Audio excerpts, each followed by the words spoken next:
In today's video, we're going to be assembling this Wild Badger 40-volt string trimmer. This is the head that comes with the Wild Badger. I'd highly recommend that you change this out for something else, maybe like a HIPAA speed feed or just anything else other than this. This does come with a harness that you just can simply hook on right here. Just get an Allen key and loosen off these two nuts here. With the handle apart, we need to locate the 3 holes on the back of the string trimmer. That's where this base plate's going to go. See, there's a little hole in the middle of it right here. That's going to go in one of these. So you can only really adjust the handle into 3 positions. Now I'm on taller, so I'm going to assume that I should put this in the taller one. So we'll put that there. Flip it over, and then we can put this handle on. Make sure it's leading towards the power unit. So we're going to put that right there. And then we can tighten these guys up. Pull off this little cap on the bottom here. Get rid of that. You can keep them for when you're storing this, but at the end of the day, I don't think you really need that. We need to get this nut off here, and that's because we want to put our string trimmer head on, or we could put our blade attachment on, but I want to put the string trimmer head on here. So we need to find this hole here. It's going to be on the right hand side. Knock that down, and we're going to stick this Allen wrench through into the hole that's in the center piece here, and that's going to lock this in place. And what that's going to do is allow us to undo this. I have a 3/4 inch wrench on hand, so we can use this. Oh, I'm tightening that. Okay. Pop that up and pop this off.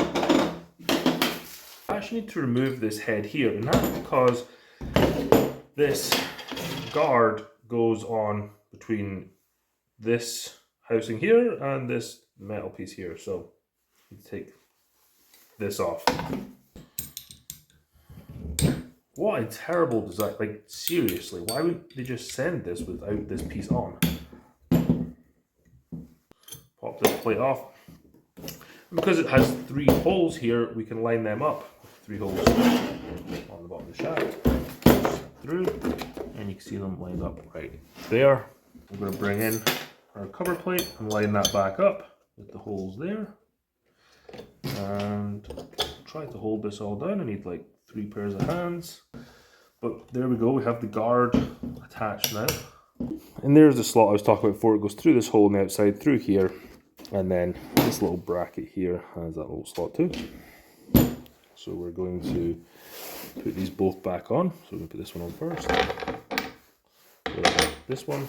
Get our Allen key, and we'll come through this hole from the side, hold them all together, and get our head and thread the head on. Now make sure you turn this the right way, and this is going to be anti-clockwise, so lefty loosey, righty tighty. This will be the opposite.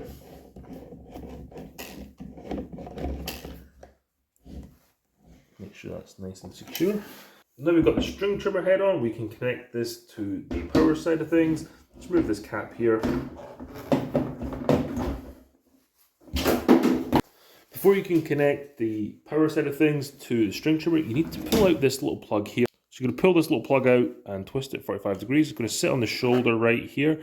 And what that does is inside here, there's a little pin on the side here. So when you let it through, it locks into place. And that's going to go through the attachment we're about to put in. So we're going to pull this out, turn it to the side, and then loosen this off a little bit. Now we can bring in our attachment, slide it in. We have to wiggle it around a little bit. There you go. And then we're going to let this turn. I'll wiggle it until it locks into place, and it just locked into place. Turn this over and tighten this up until it's nice and secure.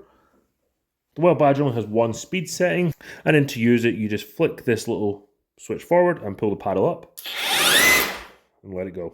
And that's how to assemble this Wild Badger string trimmer.